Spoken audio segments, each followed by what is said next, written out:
feel great. My husband just put some boosters in. Okay. And I think they're actually not boosting. I think it maybe made it worse, but he's left, so I can have him fix it. So if you have trouble hearing me or I'm glitching out, let me know and we can try another approach. Okay, no worries. How about we both just turn off our cameras? Okay. And maybe that'll help. Can you hear me clearly? Yes. Okay. And just stop me if you can't, and if I have to, I can just call you on the phone or something. Okay, great. Sounds good. Okay, I'm ready whenever you are. Okay, how's this gonna work? So basically what's going to happen is I have this list of questions which I sent to you ahead of time. I'm going to start with the first question and then kind of make my way down. I might ask some more questions to expand on whatever you've said. I might not. And kind of once we've gotten through that, I'll compile a list of quotes. We'll go ahead and end the call after we've gone through all the questions. I'll compile my quotes. Tomorrow I'm going to work on drafting, and when the first draft is completed, I'll go ahead and send it. Well, not the first draft. Once a draft is completed and polished, I'll send it your way. That way you make sure that you're, accurately represented, you like everything from the article, all that good stuff. Okay, sounds good. Okay, perfect. So after more than 15 years in pharmacy benefits, what originally attracted you to the industry and what has kept you passionate about it throughout your career? So I'm not sure if this makes a difference or not in how you're gonna compile, but I would say after almost 20 years in pharmacy benefits. Okay. And I'd say just what attracted me to the industry. When I first started my career in pharmacy benefits, I started, with a larger, more corporate company. And, when you first start at a company like that, you don't know what you don't know, right? And I think what I enjoyed most about the beginning of starting a career somewhere like that was the opportunity to learn so much, right? A large organization really gives you an opportunity to kind of try different things and see what fits. And in my experience, it allowed me to learn so much about a very complicated, complex industry in a short amount of time, by leaning on industry experts that had been doing this a long time, and really just trying new things to continue to grow and learn more about an industry that I ultimately ended up very passionate about. Awesome. Yeah, absolutely. So that kind of leads us into the next question. You did mention working at a larger, more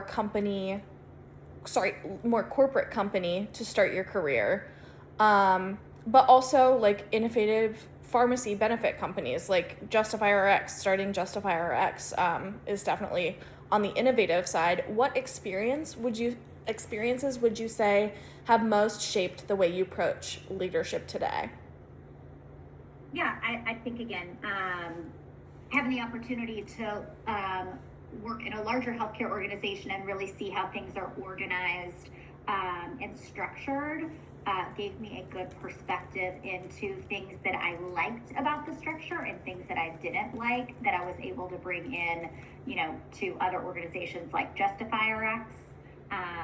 There's, I'd say, a positive of a larger healthcare organization is the amount of support and resources that you have available to you. But also, when you start in a company like that, you can see some of the complexities, right, that really end up being red tape or don't allow you to move forward as progressively or quickly as you'd like to. And understanding some of those things that ended up being a little bit more of a hindrance to moving an organization forward quickly were things that we wanted to make sure we didn't bring over to Justify RX, because we're in an industry that's changing and changing quickly. And so we want to be able to quickly pivot to meet the market where it is. Right, that makes sense. And kind of looking into that structure, the ability to pivot, all of that, what do you think great execution looks like when you're serving employers and their members? Yeah, I think employers and their members really, employers particularly, right, when they're footing the bill, it is up to them to pay for benefits in order to retain talent. They need to know that they're working with companies that are being honest and consultative, right? It's they do their day-to-day job, and their day-to-day job is not healthcare or pharmacy benefits. They need to know that they have hired trusted partners that really are consulting them in things that are in their best interest, not the interest of those that they've hired. And I think if you can instill trust in the people that have hired you to do a job, that's the most important thing, because pharmacy costs will continue to rise. And as a trusted partner, you have to be there to help them navigate this complex industry in the easiest way possible, but they have to trust that you're actually doing it in their best interest. Right, absolutely. You really emphasize being a trusted healthcare partner. What do you believe employers value most from a trusted healthcare partner? Again, going back to honesty, I think they, especially in today's day and age, with the focus being so much on where data and information is hidden from them as customers, I think trust is huge. Let me see, sorry, I'm going back to the question. No worries. I can also repeat it if that would help. Yeah. Number 3.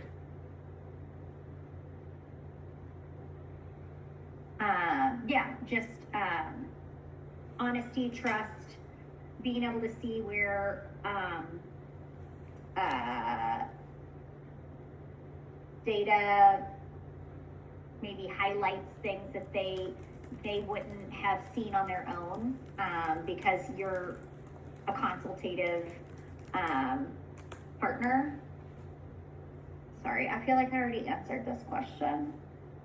That's okay. We can move forward. But I don't see which one I answered before. Did we skip around? Yeah, we kind of skip around a little bit.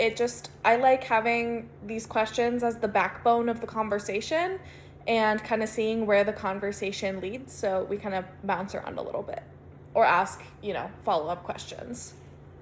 Okay, perfect. Sorry, I just got a little lost. No worries, you're all good.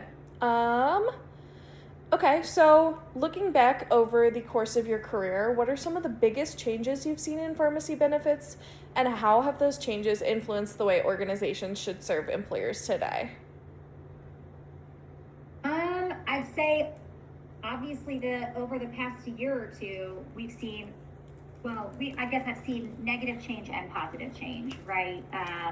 I really witnessed, specific to rebates, when the industry moved away from direct manufacturers, and when the GPOs were being spun up, I witnessed that as almost a backwards approach, right? We went from something a little bit more simplistic in a complicated industry. Rebates were fairly simple at that point in time, and then as I guess,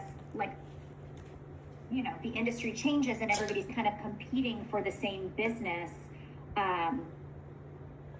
PBMs continue to look for additional ways to make more money.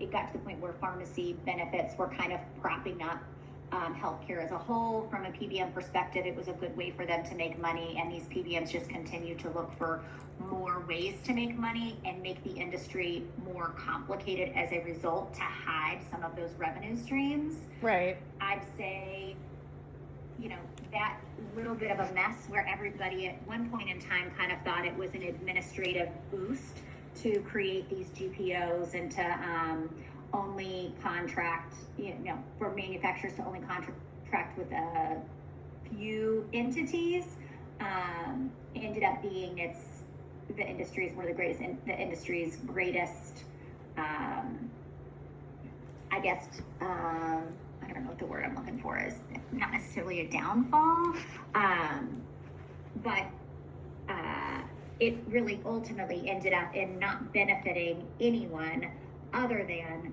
the PBMs that were trying to make more profit, these for-profit companies. So I saw the change to make things more complicated, and thankful that now in the past couple years, it feels like we're finally shedding light on some of these bad practices and these conflicted interests. And legislation is pushing us in a direction that will hopefully allow the right players to get back to the basics of what a PBM was set out to do.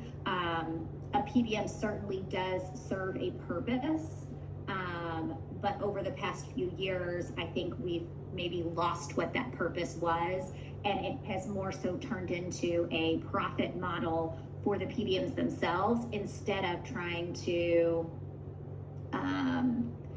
I guess, reduce costs for the people that, as a PBM, you're supposed to serve, which are the employers and their employees. So I'd say, positive change now, hopefully due to some of the new laws passed, transparency into the data, simplifying, going back to the basics a little bit, and removing some of the conflicted pricing models. Will be positive momentum in the industry, but only time will tell, I guess, if what we think will happen will actually happen.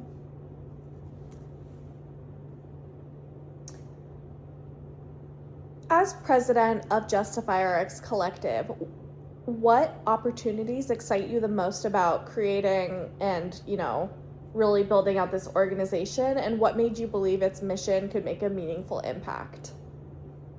Yeah, I think starting specifically in the industry from a rebate perspective, being able to contract directly with manufacturers and see when rebates make sense versus when they don't, right? There will always be a need in the market to give manufacturers a way to compete against each other. There are a lot of products in the market that clinically hold similar or the same value, but pricing doesn't always align, right? So rebates have kind of helped manufacturers compete. I'd say what excites me the most is kind of getting back to the basics of what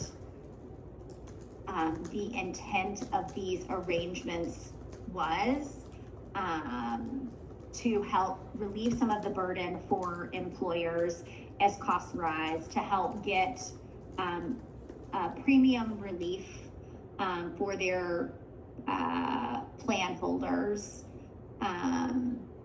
And I think because we started out and set our company up while we are for profit, we set our company up as a public benefit corporation, which really allows us to do something different and not always try to take the most profit. We have the ability to do what is right for the clients and members that we serve. Makes a really big difference in how we've structured our company and allows us to do the right thing. So to me, that's exciting to be able to create an organization that truly can simplify and go back to the basics of the intent of what rebates were put into the market for. Absolutely. And I also think a smaller, organization, again, allows us to pivot quicker to move to meet the market where it should be going. When we set up the structure of how our operational infrastructure is set up, we set that up in a way that also makes it easy for us to pivot as the industry changes. Absolutely. And what challenges do you believe employers continue to face when managing pharmacy benefits, kind of dealing with those changes, and where do you think the industry still has room to improve? Obviously, drugs are expensive, right? That is going to continue to be a challenge for any plan sponsor.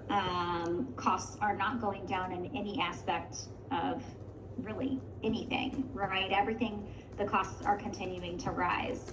And I think they're still going to be challenged figuring out how to cover all of the clinical needs of their employees to keep their employees healthy and working at their best, and to keep them happy and to retain talent. It is a big burden to have to foot the bill, particularly in smaller organizations that don't necessarily have the financial resources that a lot of large corporations do. So I think they'll continue to be challenged with rising costs. And they're going to be really challenged to just find the right partners that help them to navigate that. Hopefully the industry will eventually normalize itself, right? We won't see so many big swings in drug trend. However, we do know more and more expensive medications will come to the market that are really life-saving and life-changing medications that are clinically warranted. So I think they're going to be challenged to figure out how to pay for a lot of these newer products that come to market and still keep their benefits at a manageable price. And so it'll be so important for them to find, the right partners to help consult and help them through those challenges. You really emphasize high costs of drugs, but when employers are evaluating pharmacy benefit partners today, what are some qualities or capabilities do you think that they should be prioritizing beyond cost alone?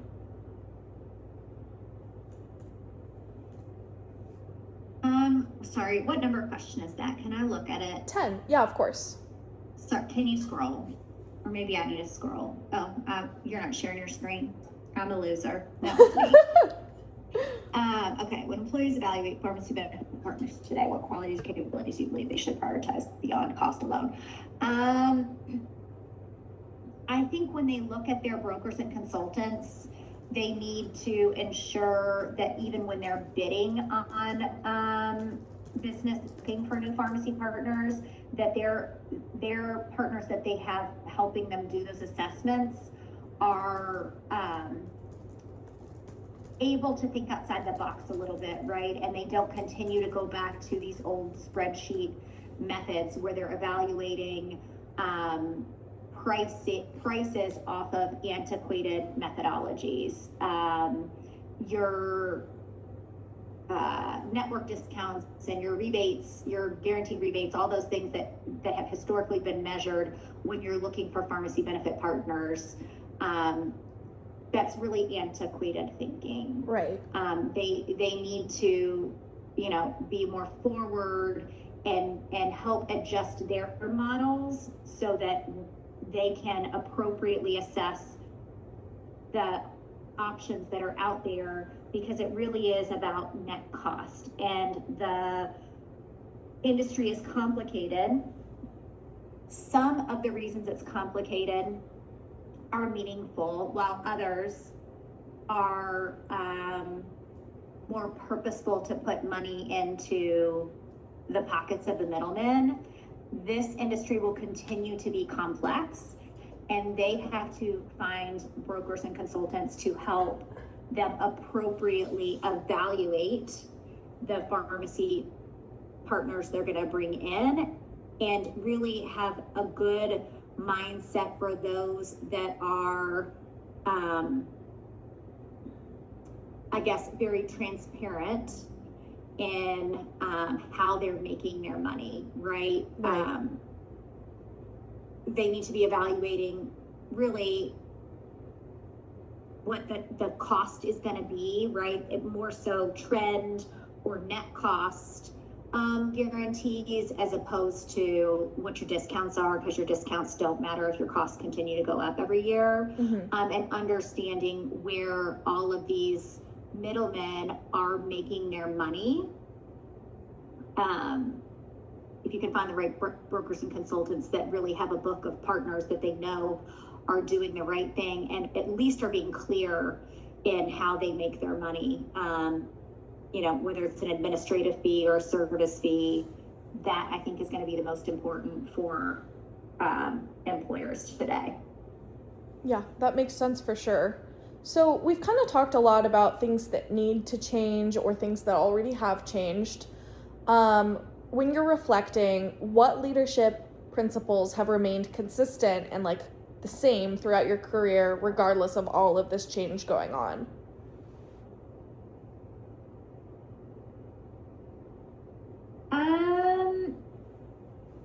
I just think in work and personal and every aspect of your life, it's important to make sure that everybody you're with is working on the same page, right? Surrounding yourself by coworkers that are working towards the same goal, right? Being clear on what those goals are, and everybody working towards the same goal and in agreement and alignment that that's what you're there to do.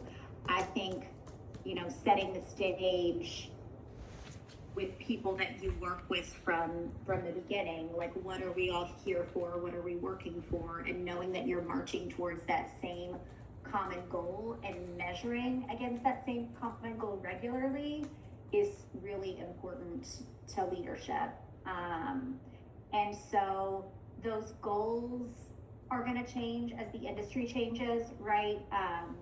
We hope that healthcare and pharmacy continues to evolve in a better way. And so I think it's always going back to that principle of like realigning as a leader with what are the goals, have those changed? If they have changed, what are the new goals? And are we all aligned around that same shared goal? I like it. Last question. Well, sort of. But from your perspective, what does meaningful transparency actually look like in practice?